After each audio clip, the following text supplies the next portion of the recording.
Hey class, okay, welcome to lesson 5 of basic math na crash course natin. And then from the last two lessons, previous two lessons ay meron na tayong diniscuss about the fundamentals and operations of fractions. So this lesson 5, so actually 3 lessons pala in total about fractions. Lesson 5, let's tackle some word problems involving fractions. So most of the time useful ito for civil service exam o kaya yung mga exams na mga fundamentals ng fractions and word problems related doon ay magagamit. Okay? I think sa mga college entrance test, hindi gaano, pero for sure meron pa rin, pero kumbaga mas level up na kind of problems. Okay? So, definitely, ang goal naman natin is mas strengthen yung fundamentals nyo ng math, ng elementary math, basic math, kasi nga nagle-level up lang din yan pagdating sa algebra, geom, trigo, basic stat. So, ayan ang ating tinatakel sa topic na to. Okay, let's now proceed to our lesson. Diretso tayo sa problems since, again, assumption is dapat na-master nyo na yung lessons 3 and 4 natin about fractions. Okay, again, kung hindi pa rin klaro, make sure na naintindihan nyo muna yung 3 and 4 bago tayo mag-proceed dito. First problem, Miren completed 3 out of 20 of a set of algebra problems. Working separately on same set of problems, Zeki completed 9 of 20 of them. Assuming they did not solve the same problems, what fraction of the same set of problems they completed combined? So, just imagine, di ba? Out of the 20 problems, may tatlong nasagutan si Mayren. Tapos, si Zeki, merong nasagutan na 9 out of 20. So, ang tinatanong lang is ilan lahat ang nasagutan nila, assuming na magkaiba sila ng mga problems na sinagutan, okay? Kasi kung meron mang same na sinagutan, ibabawas natin yon para makuha yung total, okay? But since magkaiba ng mga problems na sinagutan, straightforward yung pag-a-add natin ng fraction, okay? And then, since mapapansin nyo, this is similar fraction, pareho ng 20 yung denominator, anong ginagawa natin? Simply ina-add lang natin yung numerator, tapos copy the denominator. So the answer is 9, 10, 11, 12, 12 out of 20. Okay? And then if they ask you to express your answer in lowest term, anong LCD ng ating 12 and 20? Sorry, not LCD, GCF. That's 4. Divide by 4, divide by 4. So the answer is 3 out of 5. Okay? So, yan yung nasagutan ni Meren and Zeki together. Again, paano to pwedeng medyo lagyan lang ng trick? Kapag merong binanggit na, let's say for example, merong isang tanong na sinagutan sila ng magkapareho. So, kapag may ganong case, actually, ibabawas natin yun. Diba? Okay? So, now, letter B tayo. Mario is baking cookies where he mixed 2 and 1/2 cups of flour, 2 and 1/2 cups of flour, 1 and 1/4 cups of sugar, and 1/2 cup of brown sugar in a bowl. Okay? How many cups did he have altogether? Okay, so i-add lang natin lahat ng cups. 2 and 1/2, 1 and 1/4, plus 1/2. Okay? So, anong gagawin ko dyan? Normally, di ba yung ginagawa natin is nire-write natin siya as ganito. Dun sa mga previous examples natin. 2 and 1/2, 1 and 1/4, and then 1/2. Tapos, hahanapin natin yung LCD. Okay? Anong LCD ng 2, 4, and 2? Edi 4. 4 divided by 2 is 2 times 1, 2. Tapos, kopya the whole number. Okay? Next, ito, since 4 na yan, kopya na lang. Okay? Next, ito 4 din. 4 divided by 2, by the way, plus to. 4 divided by 2 is 2 times 1, so 2. So, in total, 2 plus 1 is 3. Tapos, i-add ko yung numerators. 2 plus 1 is 3 plus 2, 5 over 4. So, by the way, itong 5 over 4, ano to? Sige nga, pag sinimplify natin, that is 1 and 1/4. Tama? Meron ka pang 3 dito. So, ipa-plus ko yan. So, magkakaroon ako ng 4 and 1/4. So, yan yung tamang, yan yung final answer natin. 4 and 1/4. Okay? Okay? Tapos, letter C. Letter C tayo. A rope which is 2/5 meter length is cut into 4 equal parts. what is the length of each smaller row? So, anong operation gagamitin natin dito? So, very straightforward na problem lang naman. So, i-divide natin into 4. Okay? So, ngayon, paano tayo magdi-divide? 2/5. Anong rule natin sa division? Nagiging multiplication. Tapos, kung saan natin siya i-divide, kinukuha natin yung reciprocal. Tama? Di ba itong 4 na to, merong over 1 yan. Kapag whole number, meron yung over 1 na invisible. So ngayon, ang 4/1, anong reciprocal yan? That's 1/4. Okay? So magkakaroon tayo ng 2/5 times 1/4. And then, para lang ma-simplify na natin, 2 divided by 2 is 1. 4 divided by 2 is 2. So meron kang 1 times 1, 1.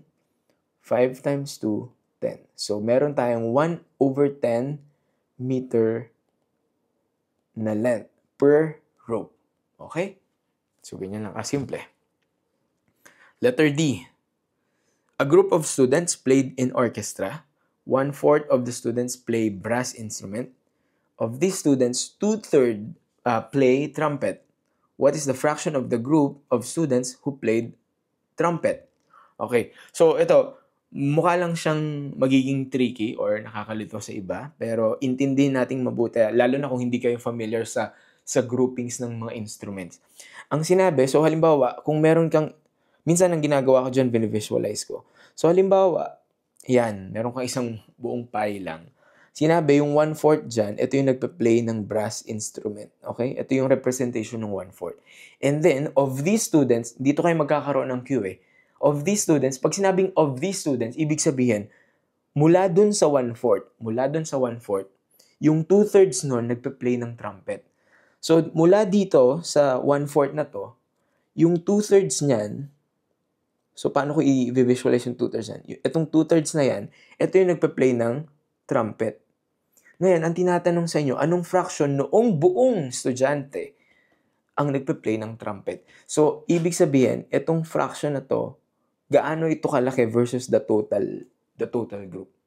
So, para ma-solve nyo yun, ang gagawin nyo lang is, ano yung 2/3 nung 1/4. Para siyang 2/3 of the 1/4. And kapag sinolve natin yon through operations, 2/3 yung of magiging times. Okay? So, magkakaroon tayo ng 2/3 times 1/4. So, 2 times 1 is 2. 3 times 4 is 12. And then, i-lowest term lang natin to. The answer is 1/6. Okay? So, that's the answer. Madali lang naman siya. Ang kailangan nyo lang talaga dito is comprehension. Okay? Next tayo ng practice. Okay, dito sa practice part, pwede nyo i-pause yung video natin para kayo yung magsagot ng problem. So, yan. 3 problems lang yan. And then, sagutan natin ng sabay-sabay. Okay? So, you can pause the video para habang nagsasagot. Okay?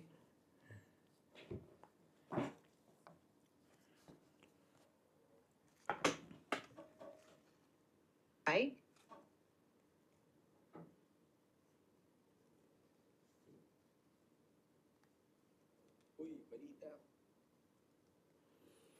Okay. Sige, sagutan na natin. Assuming pinos nyo and then sagot na kayo ng problems natin. Letter A. Lita worked on her homework steadily for 2 3/4 hours.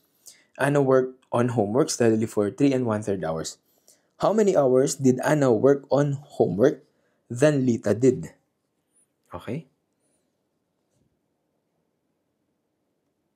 So, anong gagawin dito? Ibig sabihin, comparison lang ito ng kung gaano katagal naggawa ng homework si Anna versus Lita. Okay?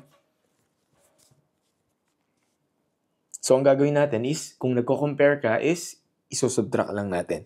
So, ngayon, sino bang mas matagal, how many hours did Anna work on homework than Lita did? So, obviously, mas matagal na work on homework si Anna. So, ang gagawin natin is 3 1/3 minus 2 3/4. Okay? So, ganyan natin siya isosolve. Anong LCD ng 3 and 4? Ano yung laging rule natin? Ang ginagawa natin similar fractions para mas madali tayo mag plus minus. So, anong LCD ng 3 and 4? That's 12, right? So, 12 divided by 3 is 4 times 1, 4. Tapos, kopya lang yung whole number. Okay? Next, 12 din to. 12 divided by 4 is 3 times 3, 9. Tapos, kopya lang yung whole number. Now, ito yung trick part. Tignan nyo. Ang mangyayari dyan, 4 minus 9. Eh, di ba may magiging negative yun? Eh, kaya lang, may whole number ka dito. Naalala nyo dun sa previous lesson, meron tayong parang ganito na kung saan nagbaborrow tayo dun sa whole number. So ngayon, itong 3 na to, pag nagborrow ako dyan ng 1, magiging 2 na lang siya. And then, magkakaroon ako ng katumbas na 12 out of 12. Tama? So yung 12 na yun, ipa-plus ko yun dun sa 4 para magkakaroon ako ng 2 and 16 out of 12. Okay? Saan ang galing? Yung 3 naging 2. Saan napunta yung isa? Yung isa, yun yung 12 out of 12. Diba ang katumbas lang ng 12 out of 12 ay 1. Ngayon, yung 12 out of 12, inad lang natin sa 4 over 12. Okay? Para ngayon, meron ka ng 16 out of 12. Ngayon, bakit natin ginawa yan? Kasi nga, babawasan natin yan ng minus 2 and 9 out of 12. Okay? So, ito, pwede na nating masolve. So, 16 minus 9 is, ilan yun? 16 minus 9. 7 out of 12. Kopya the denominator. And then yung whole number, 2 minus 2, wala na yan. So the answer is 7 over 12. So yan yung mas matagal na nag-work on homework si Ana as compared to Lita. Okay? Okay, letter B tayo. Okay, letter B tayo. A recipe requires 3/4 cups of sugar. If you only have 1/5 cups of sugar, what fraction of the recipe you can only make? Okay. So, itong problem naman na to, posibleng mag-iisip ka, multiplication or division. Pero ang gawin mo, i-imagine mo lang, i-Tagalog mo yung problem. Parang ang sinasabi dito, ang isang recipe, 3/4 yung kailangan. Okay? Ito yung recipe. Pero, ito yung meron ka. Ang meron ka is only 1/5 na cups. Okay? Ang tinatanong, what fraction? So, yung word na what fraction, dito ka magkakaroon ng cue na, division ang kailangan kong gawin. Ang tinatanong, what fraction of the recipe? So, anong bahagi noong recipe? So, ibig sabihin, ang nasa denominator mo dapat is itong recipe. So, out of the 3/4 na kailangan, ang meron ka 1/5 lang. So, anong fraction ng 3/4? Yung 1/5, which is yung meron ka. Okay? So, anong mangyayari? 1/5 divided by 3/4. So, paano natin gagawin yan? Inisin lang natin itong screen. So, paano natin gagawin yan? So, 1/5 divided by 3/4. So, pag sinulat ko yan, maging ganito yan. 1/5 divided by 3/4. At anong sabi natin? 1/5 magiging multiplication. Tapos, yung 3/4 kukunin natin yung reciprocal. So, the answer is 1 times 4, 4. 5 times 3, 15. And then, wala nang lowest term yan. So, the answer is 4 out of 15. Okay? That's clear for letter B. Ayan. So, medyo, kumbaga, mapapaisip lang kayo dito sa problem na to. Okay, letter C. Shara is making a dance outfit. Sabi, she needs 2 1/2 yards of fabric for shawl. And then, she needs 1 2/4 fabric for the dress. Okay? If she has 3 yards already, how much more does she need? Okay? And then, if each yard costs 54 pesos, how much money does she need? So, dalawa yung tinatanong sa atin. So, step by step tayo. Una muna natin gawin is, ito yung kailangan niya for shawl, and then ito yung kailangan niya for dress.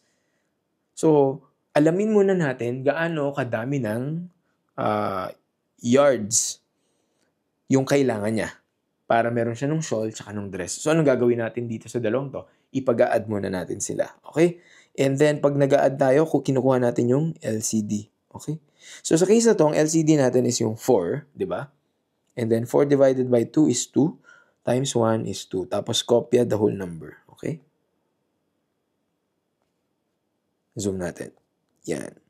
The next, gagawin natin is, ito naman, 1 2/4. So, actually, 4 na rin yung LCD, tsaka yung denominator ng original, so kopya na lang. Okay? Paano natin i-add yan?